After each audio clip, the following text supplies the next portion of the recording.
आज हम लोग पहुंच चुके हैं बुलंदशहर में। उत्तर प्रदेश के चुनाव की राजनीति को समझने के लिए यहां पर 2 दिन बाद 10 तारीख को चुनाव का पहला चरण का मतदान होगा। तो कुछ लोगों से बातचीत करते हैं कि यहां पर चुनाव का क्या माहौल है। तो भाई साहब, आपका नाम? मेरा नाम मुजम्मिल है जी। अच्छा, तो ये बुलंदशहर सदर वाली सीट है जी। तो इस पर किन मुद्दों पर इस बार चुनाव लड़ा जा रहा है?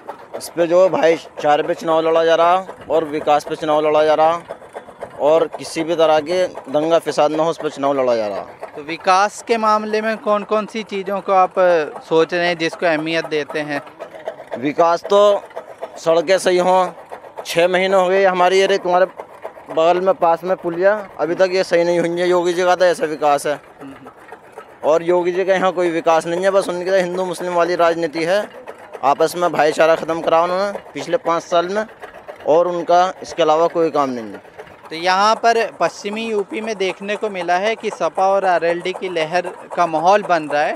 तो क्या यहाँ पर बुलंदशहर में भी उसका असर है? 101% नहीं, 1000% आरएलडी और सपा की सरकार आ रही है यहाँ पर और यहाँ खाता भी नहीं खुलेगा बीजेपी का इस बार। तो यहाँ पर बुलंदशहर की आपके हिसाब से कितनी सीटें सपा या आरएलडी गठबंधन जीतेगा? 7 की 7 सीटें आरएलडी और सपा के खाते में आ रही हैं इस बार। क्योंकि इन्होंने पिछले 5 साल में भाईचारा ख़त्म करा और आपस में इतना जहर घोल दिया है। जो आपस में हिंदू मुस्लिम साथ में रहते थे उनका सब ख़त्म कर दिया मामला। काम कारोबार साथ में रहना बैठना उठना सब ख़त्म कर दिया। अभी जैसे मैं ये देख रहा हूँ, ये पूरा इलाका डेयरी फार्मिंग को लेकर भैंसें वगैरह पाल रखी है।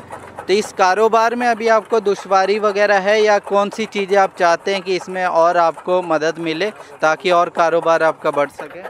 इसमें तो बहुत दिक्कत है और बहुत परेशानी है इस बार जो फसल किसानों की ख़त्म हो गई। बारिश ने बहुत परेशान किया किसान भाइयों को, तो उसकी वजह से तेज़ी बहुत आ गई है। 600 रुपये मन भूस बिक रहा जो 200 रुपये मन बिकता था। 1000 रुपये कुंटल प्याज बिक रहा जो 400 रुपये कुंटल बिकता था। तो इसमें जो हर आदमी परेशान है, हर छोटे से लेके बड़ा तक हर आदमी परेशान है इसमें। चाचा, आपका नाम? भोलू। अच्छा, भोलू। तो मैं असल में ये जानना चाह रहा था कि इस बार जो यहाँ का बुलंदशहर का सदर सीट का माहौल है चुनावी, उसके बारे में आपका क्या ख्याल है? इसके बारे में ये ख्याल है कि हाजी इन्हों जीत रहे हैं यहाँ से, तो इनका ही जोर ज़्यादा। अच्छा, तो मतलब मान लीजिए कि अभी 2 दिन बाद इलेक्शन हो जाएगा, उसके बाद तो अगर यहाँ के ये प्रत्याशी जीत भी जाते हैं तो आप इनसे क्या उम्मीदें रखते हैं? हमें इनसे बहुत कुछ उम्मीदें हैं पहले से ही, और इन्होंने पहले सरकारों में भी काम करा है। तो ये जो आपका कारोबार है डेयरी फार्मिंग का, दूध का और ये सब चीज़ों का, तो इसको लेकर मतलब आने वाली जो भी सरकार होगी उससे क्या उम्मीदें रख रहे हैं आप? इससे ये उम्मीद रख रहे हैं आने वाले उसमें हमारे जो लोन हो करेंगे पास हो करेगा।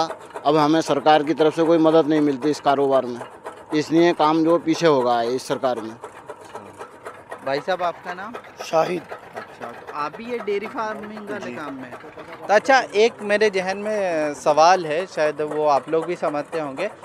कुछ टाइम पहले जब से भाजपा सरकार आई थी तो अक्सर देखने को मिलता था गाय के नाम पर, जैसे जब आप लोग भैंसे वगैरह लेने जाते होंगे तो बहुत दिक्कतें होती थी, जैसे पहले नॉर्मली हो जाता था, खासतौर पे दूध के कारोबार में भी। तो अभी भी वो ऐसा कुछ है क्या माहौल? देखिए, इस सरकार में जो भी कुछ हुआ है सारा भाईचारा ख़त्म हुआ है। कभी गाय के नाम पर, कभी हिंदू मुस्लिम के नाम पर, सारे का सारा इनका यही एजेंडा तो रहता है। इसी चीज़ पर इलेक्शन लड़ते हैं और कोई दूसरा एजेंडा थोड़ी है इन पर हिंदू मुस्लिम के अलावा।